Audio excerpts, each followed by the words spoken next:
So let's play a little game called What Do These Things Have in Common?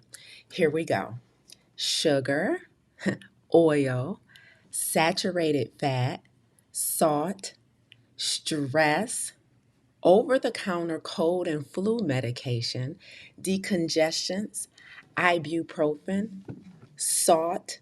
What do these have in common? They all cause high blood pressure. Now, as I was thinking about this topic today and thinking about one of the most silent killers that is prevalent amongst us, I was thinking about all the stories we've been told about this lifestyle disease, high blood pressure.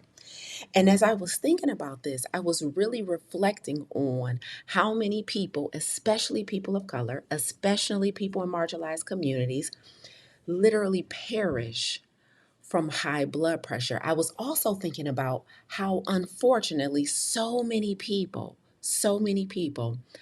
take it for granted, meaning people live 5, 10, 15, 20, 25, 30 years literally taking medication for high blood pressure. So, what we're about to talk about today is so important to me. Let me tell you guys where I am right now. First of all, I'm bundled up. As you can see, I got my hat on, I got my hoodie on, my neck pulled up to my neck to my chin, and I got my hot tea because we always do on a Monday morning. And y'all, I'm here in Atlanta, and it is colder than what was expected here in Atlanta.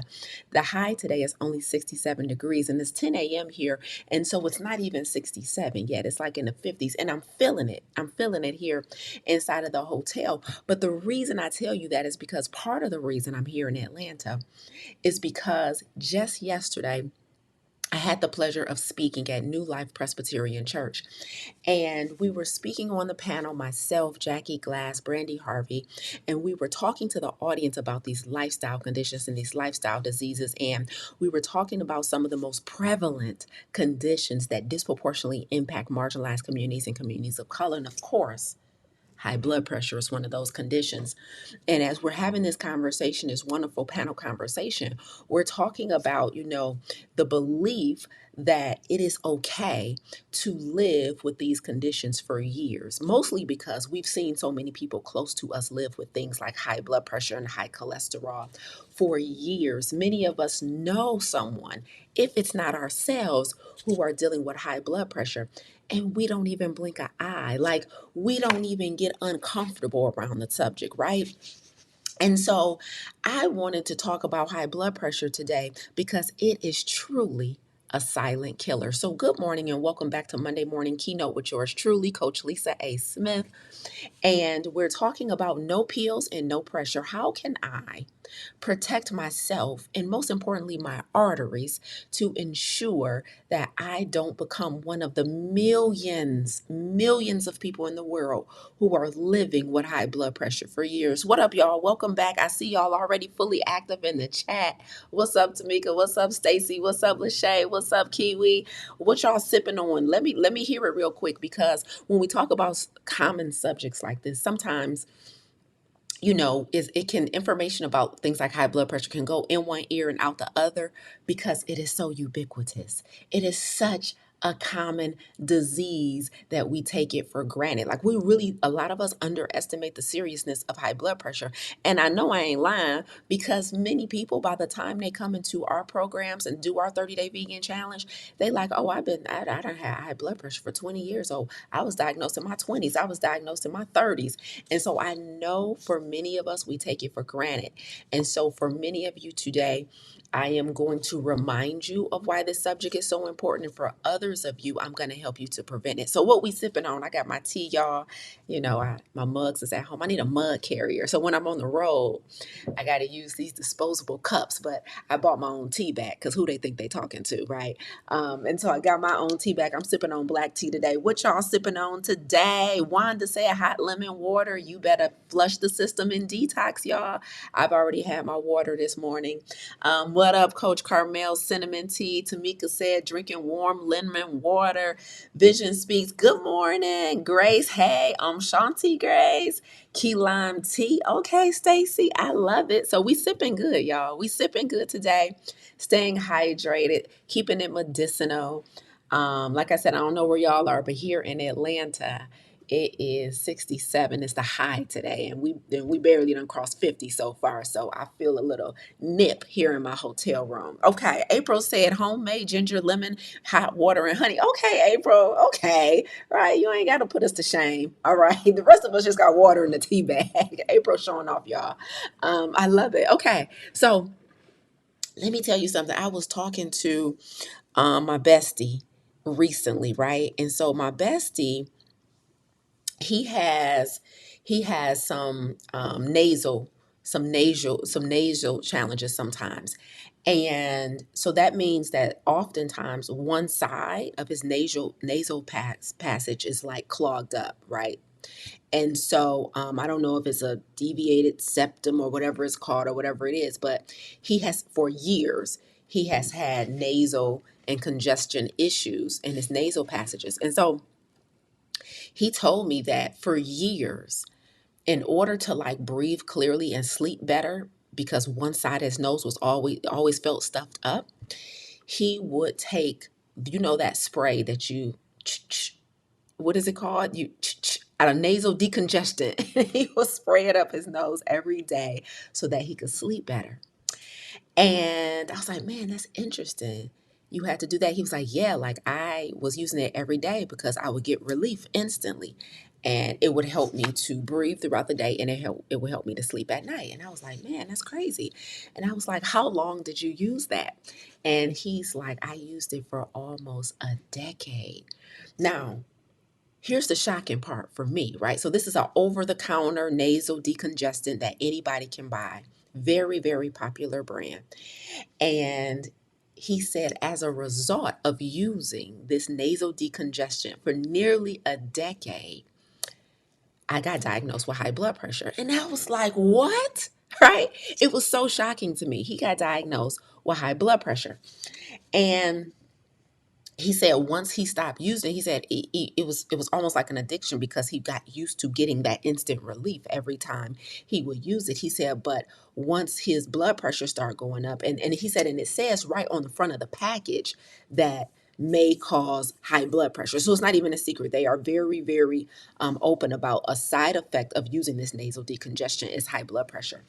And so he said he realized that he needed to stop taking it. So he just went cold turkey one day and hasn't went back to it. And it's been years now. But for nearly a decade, he was taking this nasal decongestant. Now, the reason I tell this story is because so many people, when we hear things like high blood pressure, we usually think one of two causes, right? We usually either think an unhealthy lifestyle like diet, overweight, don't exercise, or we think genetics.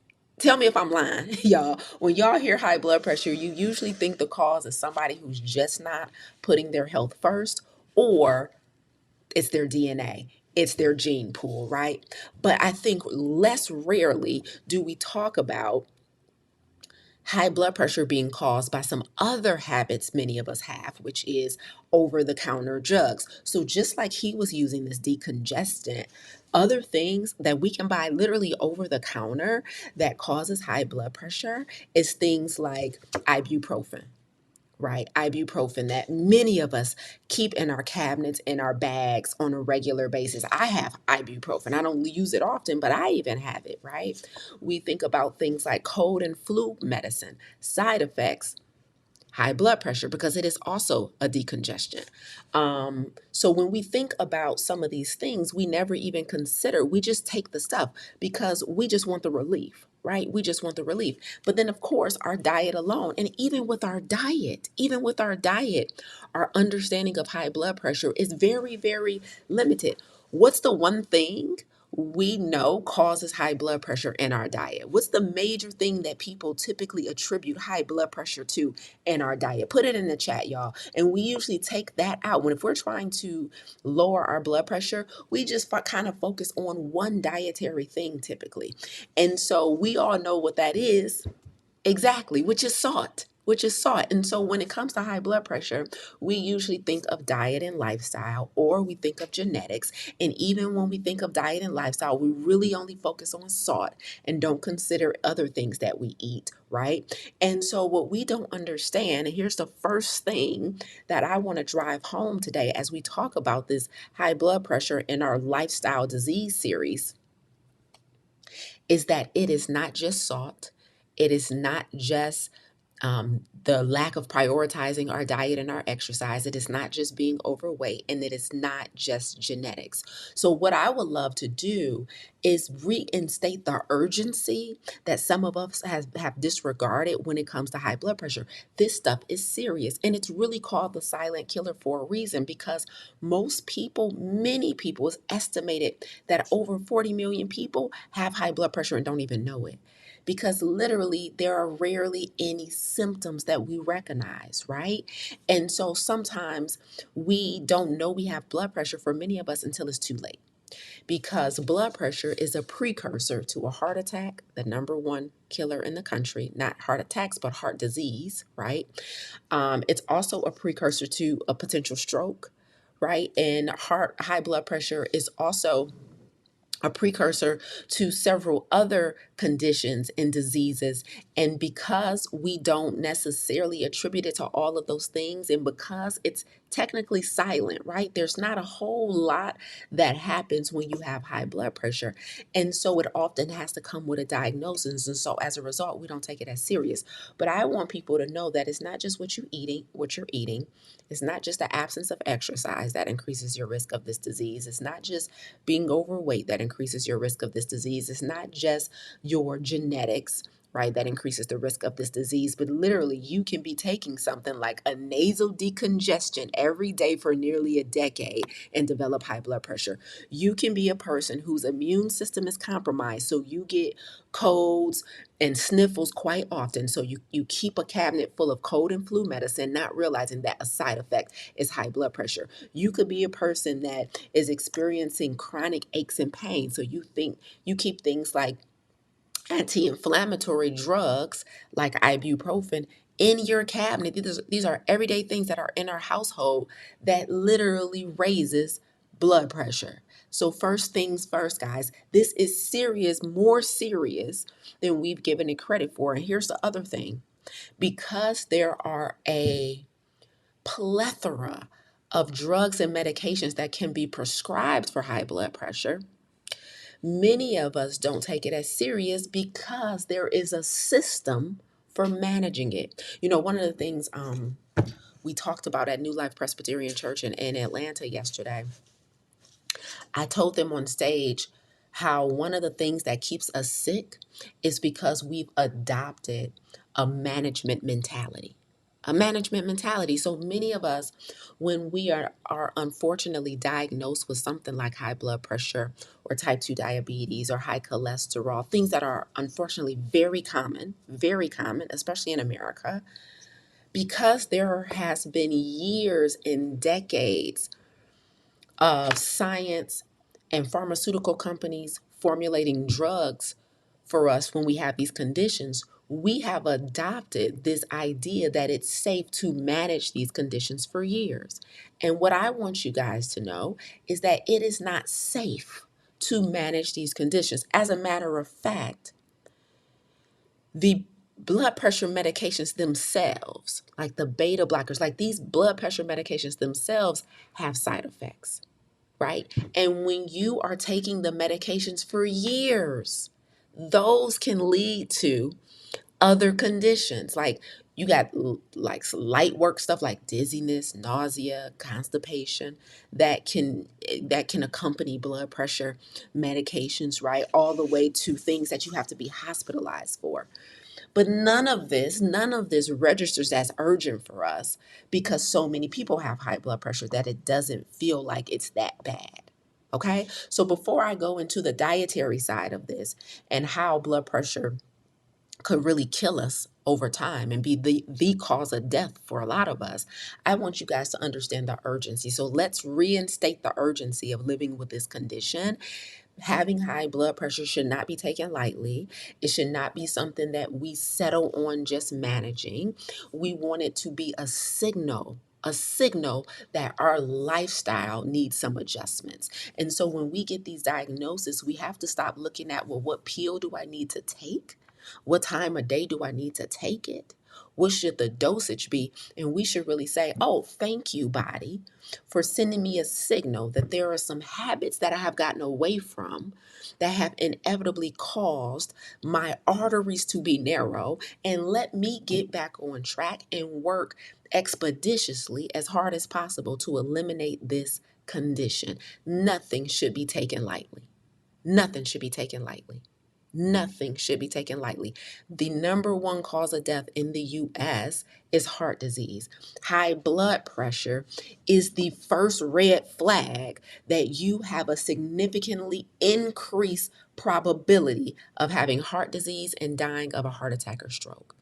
Heart disease is a red flag. Y'all put red flag in the chat real quick because I need to make sure we get it. Like we not taking it like it's a red flag. Like, let's say you and your body are in a relationship. Now, y'all know how we feel about red flags in a relationship, do we not? We be like, oh, buddy don't be texting back on time, red flag. Oh, buddy don't never want to make plans, want me to do everything, red flag. Oh, buddy don't have a good relationship with his mama, red flag. Oh, sis don't take care of herself, red flag. Oh, she like drama and she always like to keep things going because that's her sign of showing love, red flag. Y'all love pointing out red flags in all these other relationships. But then when it comes to your relationship with your body be like blood pressure, red flag, cholesterol, red flag, headaches, red flag, constipation, red flag, and you just sit in a relationship like, what? I don't see nothing. I don't see, that's y'all. Blood pressure, red flag been raised for 20 years. You like, what? But I don't what? So at what point is the red flag problem? Or at what point are we going to cross the line into our relationship with our body and not just with our partners? Huh? Cause look, I don't know about y'all friends, but my friends that be dating, like they let a red flag lead to no second date real quick. Like, no, he ain't say what I needed him to say on the first date. Like it be first date red flags and they ghosting cats. Like I'm good on that.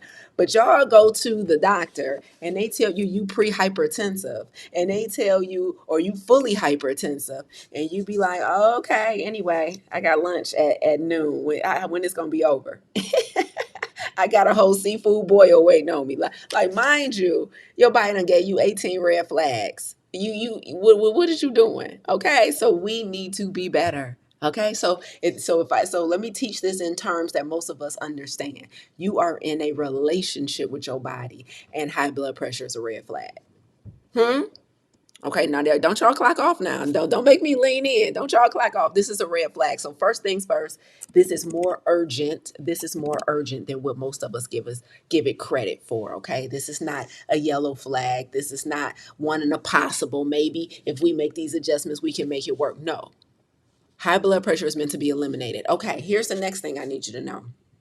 Now, in our run up to the next 30-day vegan salt, oil, and sugar free challenge, I want to explain to you why taking a plant based approach, especially one that is SOS free, salt, oil, and sugar, is going to give you one of the best shots at completely eliminating high blood pressure. Now, before I get into the dietary side of this, let me address the genetic argument, okay? Because I know for a lot of us, like there's just a belief that this runs in my family. And when we adopt this runs in my family, that mindset, we just let ourselves off the hook. We're just like, look, my mom and my dad had high blood pressure. So this is just something that runs in my family. And so not only do we normalize it, we expect it. Now that's wild. I was literally talking to some individuals at the church yesterday that I spoke at, and they were like I'm just like my family died of this, so I know that's coming for me. Like there's a mindset that if I watch my grandma, my auntie, my cousins, my mom and my dad really have this condition, that it's on its way to me. Some of us have already married the disease before it got to our door. That's wild. That's wild. So let me address the genetic code so you can stop inviting disease into your future, okay? So here's what you guys need to understand about genetics. Genetics absolutely matter. You are not wrong. Genetics absolutely informs our medical future.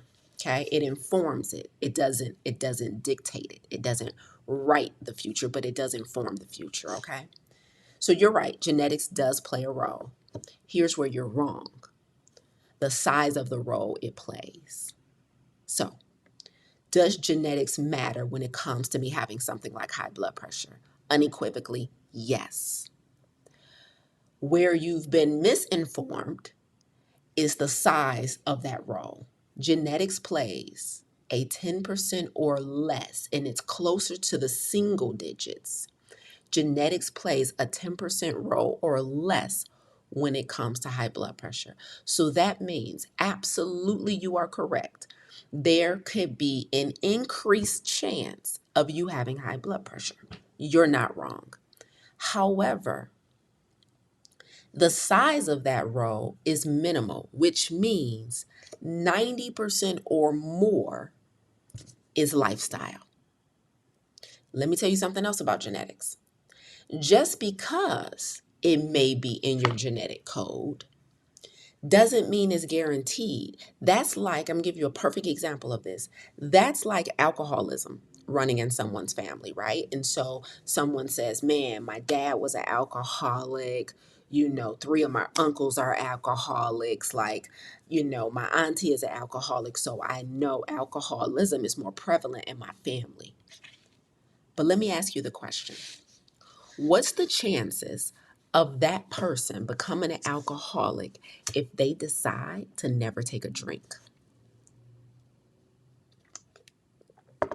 Put the percentage in the chat. My dad was an alcoholic. Three of my uncles were alcoholics. My auntie was an alcoholic, right? So alcoholism runs in my family. But what's the chance of me becoming an alcoholic if I never take a drink? I'm just asking. I'm just asking. It runs in my family. So clearly predisposed. Clearly, my probability is higher than the average person. I have immediate family members who are alcoholics, right? And so it is definitely a chance that I could become an alcoholic. But what's the chances? I'm waiting for the answers to populate in the chat. I'm sure there's probably a delay. But what's the chances of me becoming an alcoholic if, knowing my family history, I never take a drink? Mm-hmm. Good job, Stacy. 0%. 0%. Thank you, Lachey. Thank you, Lachey, Wanda. 0%. If I never take a drink, how could I become an alcoholic? Although I'm more predisposed than the average person. And so if we look at this at high blood pressure, okay, coach, I see what you're saying. This is crystal clear, coach. Even though it runs in my family, once I know that, you're telling me there are choices I can make that can significantly reduce my chances of having high blood pressure. You are correct. You are correct. Okay, so let's look at the things that would increase my chances that I could modify that would decrease my chances, especially if I've decided to believe that my genetics are causing this, okay? All right. So let's start with I'll end on the diet. I want to start with something else first, which is a huge component to high blood pressure that significantly increases the chances for all of us, and that is stress. So before we get into the food and the lifestyle part, I want to park here for 1 second. You guys know very well how passionate I am about eliminating chronic stress. You guys know how much content, classes, and experiences I curate around chronic stress. And so I want to make sure you guys understand how much stress can increase the chances of high blood pressure. So my coach, he talks about this all the time. As a matter of fact, at the end of September, I was in Lansing, Michigan, right? And I was speaking because I was kicking off a week-long health series that we were doing for A Place of Change Ministries. And so when I was speaking, before I spoke at church, at that church that morning, I was talking to my coach, ET, because it's his church, right? And he's like, Lisa, I want you to use me as an example. He was like, tell the people when you teaching the people, right? He was like, you can use my story. He was like, you can use my story because I was so stressed out. He was like, I was so stressed out that I went to the doctor and they told like your blood pressure is high. And he's like, and I know for a fact, Lisa, like I don't eat perfect. He was like, but that wasn't the main cause. It wasn't my diet. He was like, it was running my company. I was so stressed out with the business with that it caused high blood pressure. And I said, I know, coach, I believe you, because he tells his story all the time about just navigating running a multi-million dollar company. And he's like, so use me as an example. When you're teaching stress this week for our church, he's like, use me. He was like, as a result of me eliminating the stress with the company, appointing somebody else as CEO, and us really starting to restructure the company, he was like, my blood pressure is down. I'm feeling a lot better. Like he was like, I had an episode at one point, right? So he's like, use me as an example. And I need you guys to understand, like, this stuff is so real. When I teach stress, and there's on day 4 of our Clarity Lab where I teach stress is a 5-day stress focus group that we do. And we just completed one last week. And so on day 4 of the lab, I literally show people an illustration of how stress can lead to disease. So there is a mechanism for which being stressed out, meaning you have stress hormones flooding your body in an unhealthy amount, those stress hormones can compromise the arteries. Those stress hormones can compromise the vibrational frequency of the body. Those stress hormones can cause cellular damage that essentially leads to a diagnosis of high blood pressure. So the first thing I need you to know, if you have been saying things like this just runs in my family and deciding there's nothing you can do about it because your genetic code dictated that you're going to live with high blood pressure, I need you to understand, number one, that's not true. And number two, you can work your butt off to eliminate chronic stress. You can do it. You can work your butt off to eliminate chronic stress because you now know not only does stress cause high blood pressure, but also I might be genetically predisposed, which means my chances are higher than the average person. And just like somebody who has alcoholism that runs in their family, I need not take a drink. And when we are eliminating chronic stress, that means that because you're going to graduate from a management mindset to an elimination mindset, so eliminating stress to avoid high blood pressure for you might look like I got to make tough decisions. It's going to look like I'm going to have difficult conversations.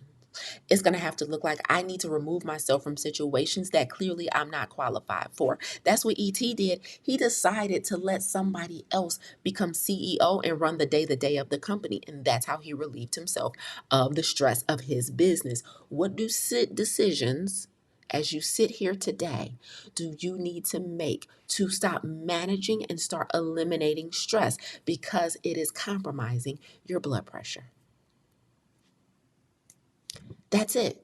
I don't want to hear another thing about it just runs in my family. And so you're just going to accept your fate as having a disease and being on medications with a laundry list of side effects for the rest of your life. No, what we're going to do collectively is we are going to start making the tough decisions to restructure our whole life, whether that stress is in a career, business as an entrepreneur, relationships that are unhealthy. That stress can be in your health, it could be in your finances, it can be in your healing, personal development, and personal growth. Where do you need to make decisions so that you can relieve the pressure? This is serious business. This is a silent killer.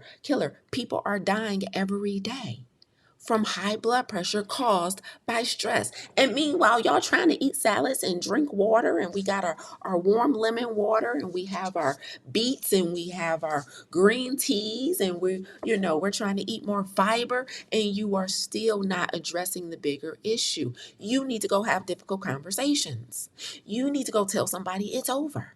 You need to go put in your letter of resignation. Like, where are you not making a decision that's keeping you stressed out? Where are you not relinquishing control and letting God be God? Like, what's the source of your stress? Because if it's going to stick around, your chances for blood pressure are going to stick around as well. Okay. All right. So that's the first thing. If it runs in your family, there's something you can do, but it's probably going to be work that's harder than what you're used to. Okay. Harder than what you're used to. Now, before I move forward, and I want to end today talking about diet, because diet is a major reason for the over majority of people who are dealing with blood pressure. It's a lifestyle issue, and diet is a major part of that. And so I'm going to tell you guys some things from a dietary perspective that you eat that causes high blood pressure, and how we can start eliminating those things to get that pressure down. We've done it for tons of people over the last decade. We've gotten people off of blood pressure medications. We've got it in remission. We've got dosages reduced. People have went from 3 and 4 pills to down to 1. Like, this thing is really possible, okay? But before I do that, I want to make sure you guys understand the mechanism of how blood pressure kills you, okay? So this is the perfect time um, to talk about mortality, okay? So just in case you don't know exactly what blood pressure is, high blood pressure is, we have all of these arteries that pumps blood and oxygen to and from our heart, right? And all of our organs, right? Every second of every day that we're living, our body is pumping blood and oxygen to and from our major organs, right? Now, high blood pressure means that as the blood is pumping through these arteries, the ease of that determines the pressure. Okay, so that means if your arteries are healthy, that means the opening, let's just do this. The opening for the blood to get through is really big. It's flowing. Your blood is flowing like water and not like sludge. Like, the blood can get through easily, no pressure, right? The opening is big because there's plenty of room, because there's not a bunch of cloggage and calcification. And so you have healthy arteries. The blood pumps through. When you go for a doctor's appointment or you go to a physical or a checkup, they check your blood pressure and they're like, beautiful, beautiful. 120 over 80, 118 over 77, whatever it is. Like, you might be 122 over 82, still fairly good, right? So you're like, man, that means your blood is flowing through your arteries. It's your blood is not too thick and like sludge. Your arteries are opening. It's the perfect red. It's a green flag. It's giving green flag, okay? However, some of us, we go to the doctor and they put that cuff on you and they pump that thing up and the numbers are high, right? And that means that your arteries are not open. They are really, really narrow. And that means it is very little room for your blood to get through. And that means that your body has to apply more pressure to force that blood through the artery. That means that your arteries, the opening is narrow and your blood may be too thick. This is called the viscosity of your blood. When viscosity is high, it's thick. So honey has a high viscosity. When viscosity is low, it's thin. So water has a low viscosity. So the thicker your blood is and the more narrow your arteries are, because they're clogged up from eating and foolishness, drinking foolishness, smoking foolishness, that causes your arteries to be clogged. That means that the blood can't get through easily. So we have to pump harder. We have to apply more pressure. Okay? And so we have to understand that there is something we can do to keep those arteries dilated, keep them opening, and to keep the viscosity of our blood low. And one of the main things we can do is, one, exercise consistently on a regular basis, non-negotiable. I'm talking to a lady at the church yesterday and she's like, the food ain't my problem, it is the exercise. She's like, I really struggle with the exercise. She's like, I don't like exercise so much. She said, I get angry when it's time to exercise. I said, God bless you. She said, I literally get angry. I don't know what it is with me and exercise, but I have a hard time with it. And so, I was empathizing with her because exercise is so necessary. And for many of us, we have been taught that Exercise is optional if we just eat right. Like many of us think like, okay, I can get away with doing less exercise if I try and eat really, really clean. And the fact of the matter is one is not more important than the other. They're equally important for different reasons, right? When people are thinking about their weight though, that's when they decide that if I eat clean, I ain't got to exercise that much. But exercise doesn't just manage your weight. It manages things like your blood pressure. And so the exercise helps to improve the strength and the healthiness of your arteries. So, exercise important, as you guys have already know. No stress, no chronic stress. Important. Acute stress is normal. We're all going to have some stress in our lives, but the chronic stress is what causes high blood pressure because that means those stress hormones are elevated over long periods of time, and that's what begins to damage the arteries. Okay, now the final place that I want to land today is talking about diet and some of the things that we're doing on a regular basis. So we all know about salt. We ain't got to spend a lot of time there. Okay. The other thing, and this is wild for a lot of people, is oil. Okay, so part of the reason for our 30-day vegan SOS-free challenge, we take oil out is because oil damages the arteries. It constricts the arteries. Oil is fat, y'all. So if you eat the whole food like an olive or the flesh of a coconut or an avocado, super healthy. Those are healthy fats. You're chewing the whole food. Okay. So you're getting the complex molecular structure of the food. And people tend to think, well, if I'm eating olive oil, if I'm eating coconut oil, if I'm eating avocado oil, that is the same as eating an avocado, an olive, or a coconut. It's not. We have disrupted the molecular structure of the food, whereby compromising the integrity of the food. And now we're eating something totally different. It is very different to consume a couple tablespoons of oil from consuming a half of an avocado. They are very different. There's a molecular structure is different. So when you just isolate and concentrate the oil, that begins to constrict the arteries, increasing chances of high blood pressure.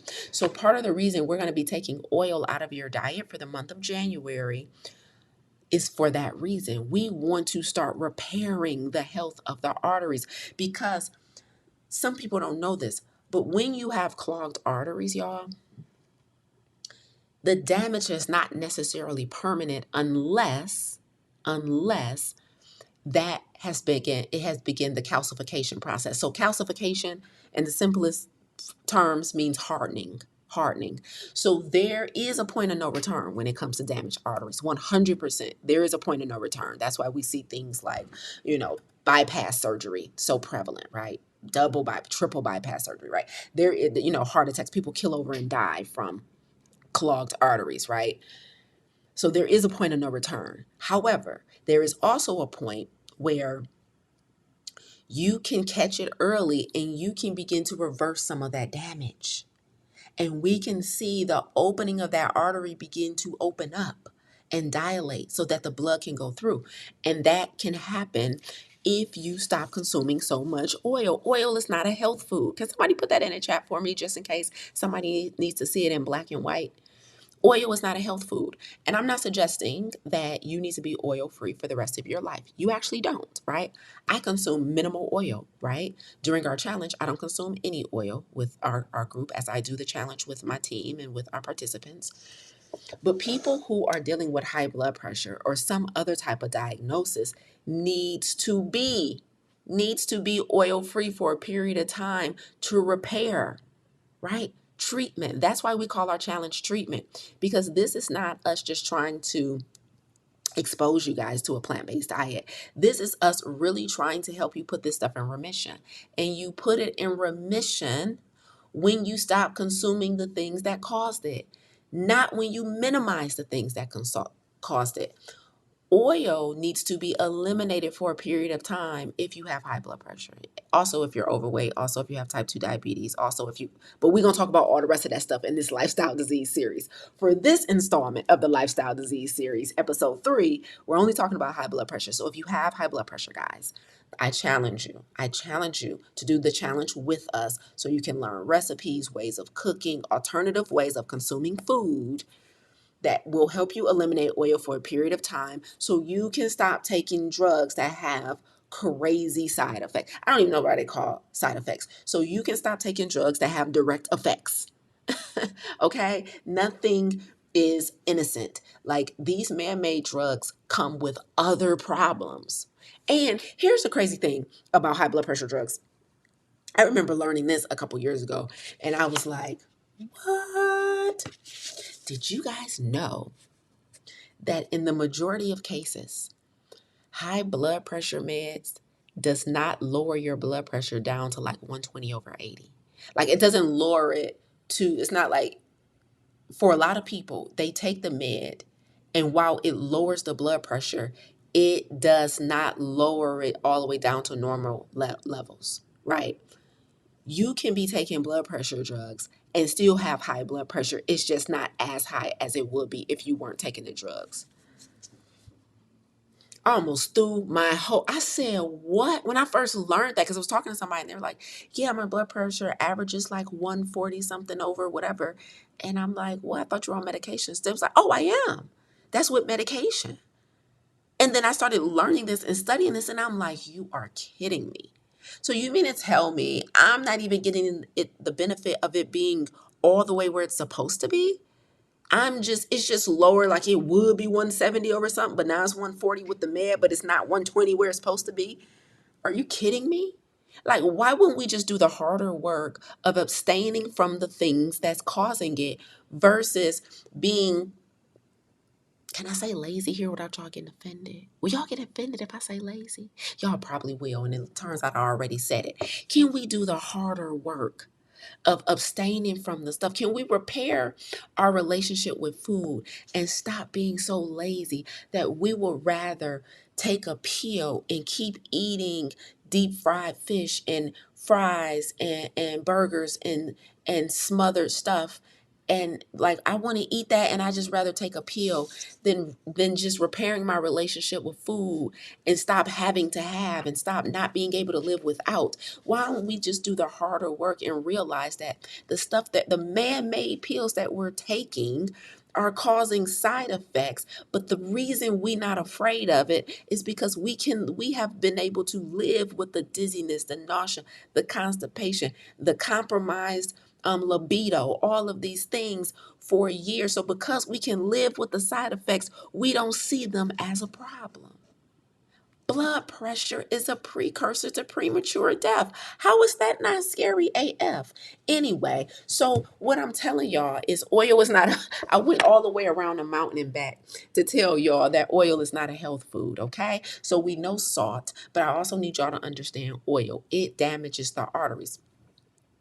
The other things that damages the arteries and causes high blood pressure from a dietary standpoint is sugar, refined processed sugar, which we also take out during our 30-day vegan challenge. Smoking damages the arteries. Let me tell y'all something. I'm so childish because literally like every time, like driving down the street, walking down the street, every time I see somebody smoking, I look over in a car next to us on the highway and I see somebody smoking. I'm shocked every time. And I'm like, who still smokes cigarettes?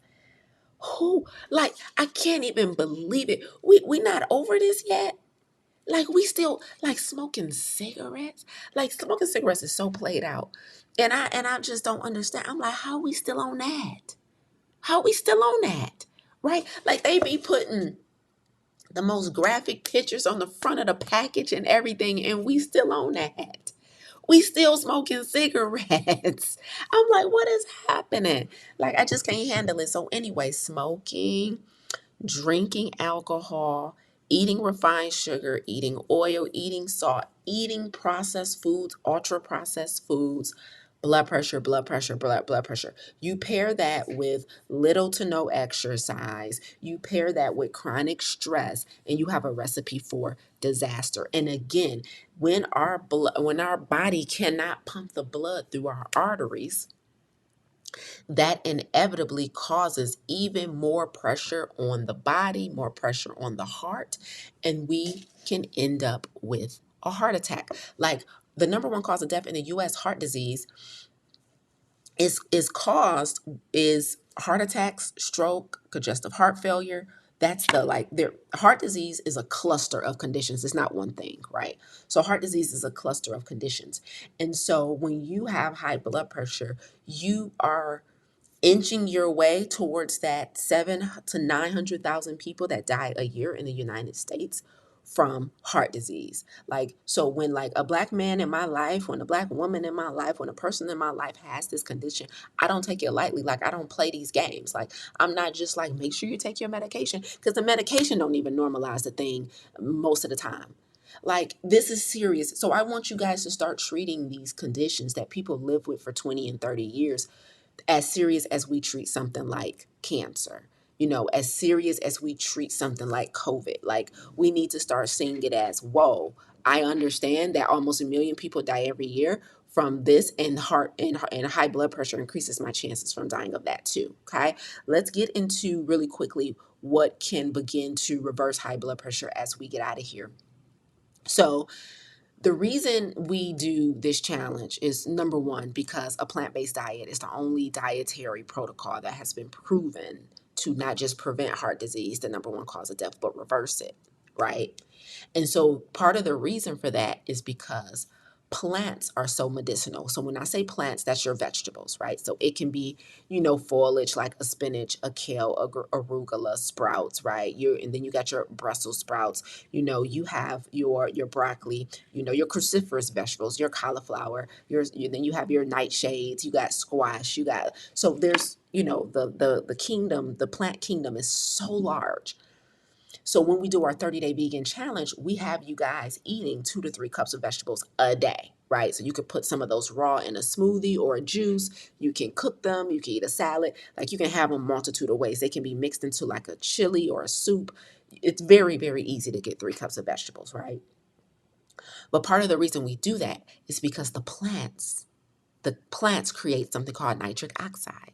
Nitric oxide is medicine for the arteries. So, Lisa, coach, how do we start lowering our blood pressure? You start eating more plants. Literally, when you chew them, right? The digestive process starts in our mouth, not when the food gets in our gut. The digestive process starts in our mouth as we chew the food, right? So when you're chewing food, you begin the process of creating nitric oxide, and that nitric oxide helps the arteries to dilate. What does that mean? The blood pressure can go down because now our blood viscosity is going down and the arteries are opening up more. So the consumption of plants every day is so important. I believe in a plants every damn day protocol, right? And I have for years.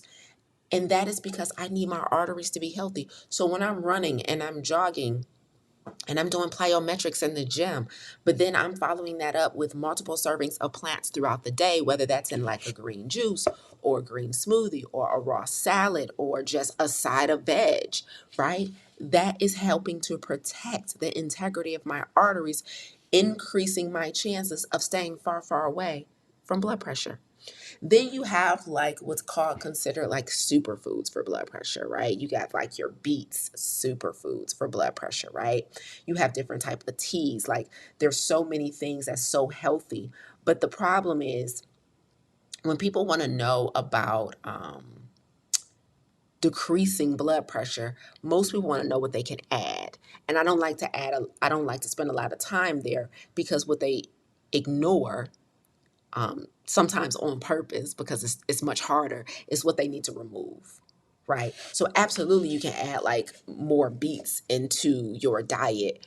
But if you're also treating yourself to fried fish every Friday, if you're also treating yourself to fried foods, if you also cook everything with oil, even if you're not deep frying, but oil goes in the pan for everything, sauteing, roasting, right? You start every meal with a bunch of oil in the pan, right? Everything needs to be, it needs to unstick, throw oil in there, right?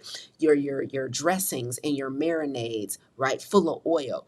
And so when I tell people they need to remove the oil, they just like, can I just eat more beets? Like, you can add stuff to your diet, but if you don't take out the stuff that caused the high blood pressure in the first place, you're not doing that much. I need you guys to understand. So you want to keep eating your sugar, and you want to keep eating the deep fried stuff, and you want to keep the alcohol in your protocol. I'm like, no, You need to do no alcohol for some months. Like no alcohol. And it's hard for people. And so everybody wants to hear what they can add to their regimen, but nobody wants to talk about what needs to be removed. And I'm telling you guys that this stuff needs to come out of your diet, right? And so more plants would be super helpful. Absolutely. Eating more clean, fasting, not eating at all for a number of hours a day. I personally do a 16-hour fast, right? And so it's important, but that's not enough. You also have to do the harder work of stop letting food have more control over you than you have over it. It's just a fact of the matter. Like your potato chips, your snacking, all of that, the salted nuts, the salty and oily potato chips, all your favorite things are aiding in having high blood pressure. And the biggest thing that I want everybody to take away from this is once you're on the medication for blood pressure, it's not enough to moderate your food now. It's not enough to say, okay, I'm just going to do a little less cheese on my potato. I'm going to, just I'm not going to eat a whole bag of chips in one sitting. I'll stretch them out throughout the week. I need you guys to understand that once you're on medication, once you've been diagnosed with the condition, you need to go into a treatment protocol, right? Because saturated fat from animal products, the reason we're doing a plant-based, vegan, salt, oil, and sugar-free challenge, that animal products alone increases blood pressure. The saturated fat that you literally get from meat and dairy clogs your arteries. That's how people die of heart attacks. They can't let go of the burgers and the steaks and the bacon and all of the chicken and all of the fish. Don't think y'all better because y'all do white meat. No, it's full of saturated fat too.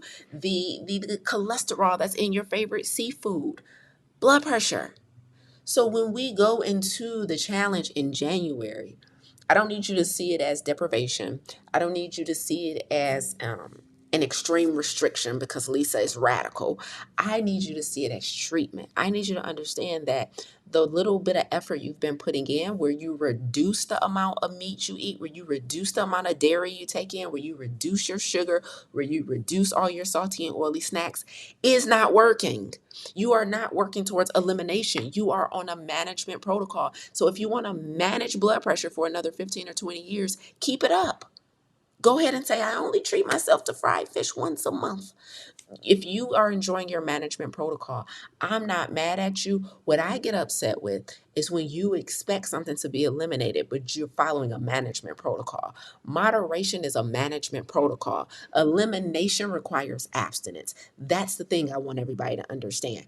You are going to have to stop consuming this foolishness for a while so that we can get you off the meds completely, and then we can entertain what management of your new lifestyle can afford you to have.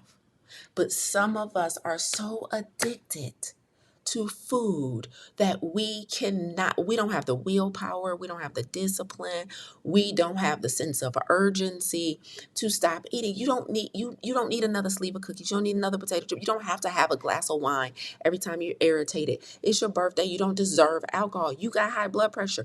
You got rid of all that I deserve many pills ago.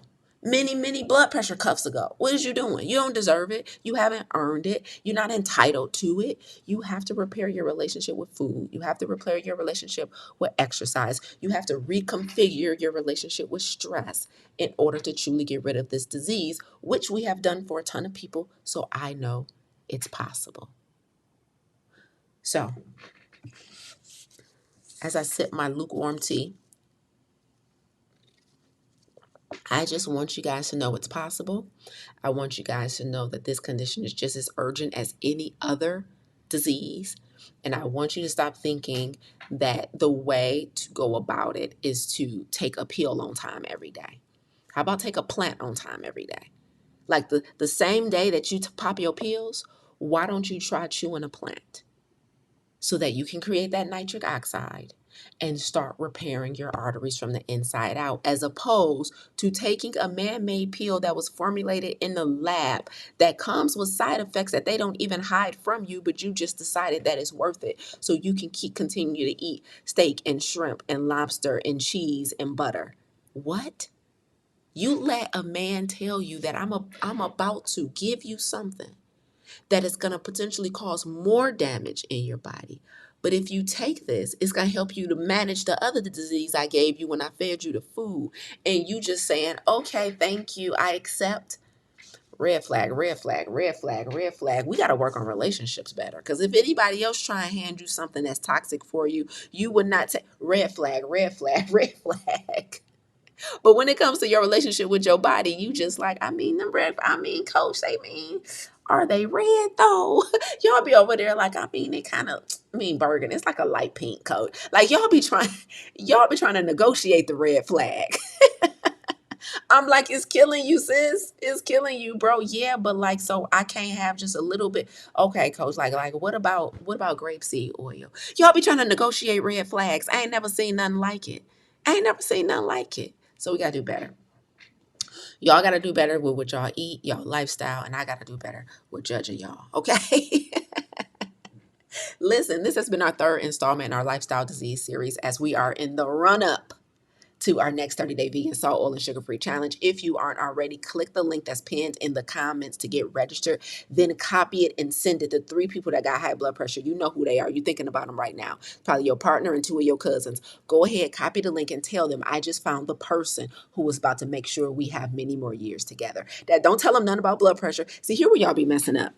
Don't share the link to the challenge and then tell them they about to give up salt, oil, sugar, meat, eggs, dairy, and seafood. No, no, no. Share the link to the challenge and tell them I just met the person that's going to ensure we get to have 20 more summers together. That needs, see, y'all sharing the link wrong. Y'all scaring people before they even get over here. Let me scare them when they get in the room. Because once I hook them, I got them. So listen, take the link, share it.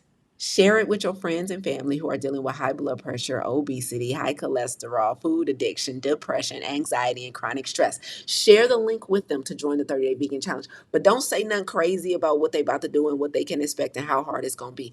Just tell them, I just met the person that's going to ensure we get 25 more summers together. That's all you need to say and make it make sense. Y'all be selling it wrong. You know what? I'm going to do a masterclass on how to sell. I'm going to do a masterclass on how to sell so we can all be better. So we can, Lisa, I told my husband about the challenge, but he don't want to do it. Why? Because you told him that the sleeve of cookies he was eating was going to be his last sleeve. Don't nobody want to hear that. So y'all be selling wrong. So I'm going to do a masterclass on how to sell so we can save more lives. Because y'all my co-pilots in this. And so if you want your homie, your mother, your father, your bestie to do better, then y'all got to sell it right. Okay. So share the link with somebody who needs to see it. Listen, I'm in Atlanta for a couple more days. I reached out to a couple clients so I can meet up with them. I'm here to have a good time. So y'all go somewhere and tell Atlanta to get this weather up. Get this weather up so I can enjoy myself I got a little more business while I'm here before I head back home. But I will see you guys back here next Monday. Listen, I haven't decided what the topic is going to be next Monday. I got like 3 that I'm vacillating between for the next installment in this lifestyle disease series. We're doing this lifestyle disease series every Monday here live on YouTube, 10 a.m. EST from now until January for the kickoff of our challenge. And so I'm thinking we might mess around with some type 2 diabetes. We might do some, I don't know. I got a couple conditions that I want to, maybe some autoimmune. I don't know. We'll talk about it. I love all this stuff. I love all the science. And so we'll figure it out. We'll talk about it next Monday. But make sure you're back here for installment number 4 of our lifestyle disease series in the run up to the next plant protocol 30-day vegan salt, oil, and sugar free challenge, also known as 20 more summers. Y'all know what I'm saying? We're going to rename the challenge, Kiwi. Put that in the notes, okay? We're going to rename the challenge so people will stop being scared on the registration page. And I'll be doing this challenge alongside my good friend, John Lewis, also known as the Badass Vegan. So ladies, I know for a lot of us, it's very hard to get our men into experiences like this. And so we're going to have some men who are going to be speaking at the challenge during the month of January. So John Lewis is one of them. He's been a vegan for over 20 years, and he's going to tell his story. He's also the director of the film They're Trying to Kill Us. And then the pastor of the church that I spoke at yesterday, I asked him, I was like, I would love to have you speak at our challenge in January as well. He has a dope testimony. Like I'm talking, it started with prostate cancer and it ended with being 60 pounds down, vegan. Like this pastor is dope, y'all. So I'm trying to get him to come kick it with us in January for the challenge. Like, so the men are going to be represented heavily. I know Trevor is on right now. I think Jeffrey might still be on. And so we got the men that have done this work. They're living plant-based lifestyles. And so I want to make sure our Black men, our Black husbands, our Black sons, our Black brothers and uncles are protected, because Black men are disproportionately suffering from high blood pressure. And so we're going to save some lives, right? So it's just not enough to add stuff. We got to remove some stuff. And I know the removing is the harder part. So let's all work collectively to save one another. So thank you in advance to every single person who's sharing the link to the challenge. Just know when you bring the men in, they will be represented in January, and we're going to have a good time together, and we're going to save some lives, because I'm non-negotiable about it. Okay. Thank you, Wanda, for giving your takeaway in the chat. Wanda said, red flag is my takeaway. Yes. We all trying to have healthy relationships whilst ignoring the relationship with our body that done gave us about 18 red flags. Like your weight done went up, your knees been hurting, headaches, constipation. You got to take a scoop or something just to go to the bathroom. Like red flag, red flag, red flag. Like I don't understand why we ignore all these red flags. It's crazy. It's crazy. And then be like moderation. Like what? You can't even afford moderation, sis. You sick. Moderation is for somebody who already healthy and can afford a potato chip or two. You done overstayed your welcome with the potato chips. Y'all know what I'm saying? Anyway, but I'm about to get better. Okay. Thank you. Stacy said her takeaway was stop the management mindset. Yes, absolutely. Listen, Dr. Marcus says a healthy relationship with food is the goal. That's it. That's it. We got to improve our relationship with food. Y'all so good. Any more takeaways before I hop off of here? Any more takeaways before I hop off, y'all? I would love to hear them, because I was waxing deep for a long time today. I don't know how I got in my bag and got crazy. Any more takeaways? This is so good. Y'all smash that like button. Thank you to Jeffrey who put that on here earlier. Yes, yes, Jeffrey, me too. Jeffrey said the amount of people, doctors and nurses that I see daily who smoke really blows my mind. 100%. Like, I'm not going to hold you. Every time I see somebody still smoking a cigarette, I be like, what era are they living in? Like the 50s, the 60s, the 70s? Like, what era are they living in? Like, we still on cigarettes? That's crazy. Um, Shout out to Angie. Angie says, takeaway, do the hard work, don't be lazy. Okay. Amen. Like the hard work of eliminating chronic stress. We can't be playing with this thing, y'all. Um, let's see. Oh, shoot.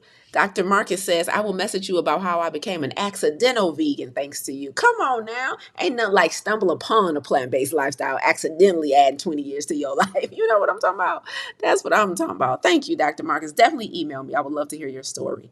I would love to hear your story. And if you're going to be in a challenge with us, I would love to tell your story during the month of January, because people really, really need to hear success stories, and people need possibility models, and people need evidence that it's real and that it's possible. So we're going to have the men on, telling their stories about their transformations. We're going to have the ladies on.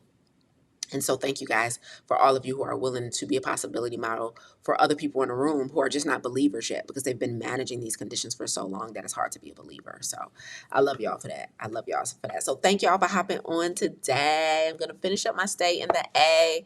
And I will see you guys back here next Monday, the week of Thanksgiving. Ooh, next week is the week of Thanksgiving. Okay, I need to pick a topic that's going to scare the heck out of y'all. Okay, bet. Okay, say less. Next Monday, and don't be trying to run from me either. Next Monday, I'm going to be back here so I can talk some sense into y'all, so y'all can eat like y'all got some sense for Thanksgiving this year. It should be a good time. It should be a good time. Let's go. April said, I just turned 50 and I want 50 more summers. Let's go. I'm bringing 2 friends to the plan protocol. Listen, it ain't no fun if my friends, you know what I'm saying? You know the words. Ain't no fun if my friends, come on, you better bring, because how we going to have good summers and our friends ain't here to enjoy them with us? You know what I mean? So super important. Yeah. Shout out to Josh. Josh said, it's just too late to say I can eat just one. I'm telling you, because just one done turned into 50 million and now we got high blood pressure. But I digress. Okay. And I can just eat 50 million. You cannot. Right. And you don't know what a bar is, because addiction is built into the food. So you don't know how to stop, because they made sure that you wouldn't know how to stop. Child, let me tell you. Michelle said, my takeaway was some science. She says digestion starts in the mouth, and does. Absolutely. Absolutely, it does, right? So when we start breaking down that food, that's when we start creating those healthy gases like nitric oxide. That's going to help our arteries dilate. So this whole thing, our whole body is a chemistry lab, and if we do right by it, we could all get 50 more summers. Here's the 50 more summers, y'all. I'll see y'all next Monday. Love y'all. Bye.